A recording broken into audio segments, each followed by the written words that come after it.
বারাকাতুহু। সম্মানিত উপস্থিত,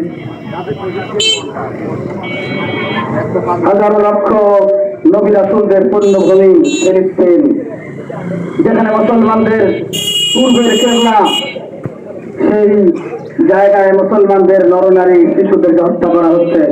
এই জন্য আজকের এই সম্মেলনের পক্ষ থেকে তাদের নিন্দা জ্ঞাপন করছে এবং বিশেষ করে জাতিসংঘকে আমরা আহ্বান করছি, মেহরবানি করে এই যুদ্ধ বন্ধ করুন এবং মুসলমানদের এই হত্যা বন্ধ করুন। সম্মানিত উপস্থিতি, আমি আপনাদের সামনে শুধু এতটুকু বলবো যে ফিলিস্তিনি পণ্য বিক্রি করে গোটা বিশ্বে যে লাভ্যাংশ হয়, এই লাভ্যাংশের টাকা দিয়ে মুসলমানদের যুদ্ধাস্ত্র কিনে মুসলমানদের নরনারী শিশুদের হত্যা করে। অতএব এই ইসরায়েলি পণ্য বন্ধ করে তাদের এই অর্থনৈতিক ক্ষমতাকে লাঘব করে, তাদের শক্তিকে খর্ব করে গোটা বিশ্বের মুসলমানদেরকে দেখিয়ে দিতে হবে যে তাদের অর্থনৈতিক মন্দা এনে মুসলমানদের বিরুদ্ধে যুদ্ধ ঘোষণা করার স্বাদ মিটিয়ে দিতে হবে।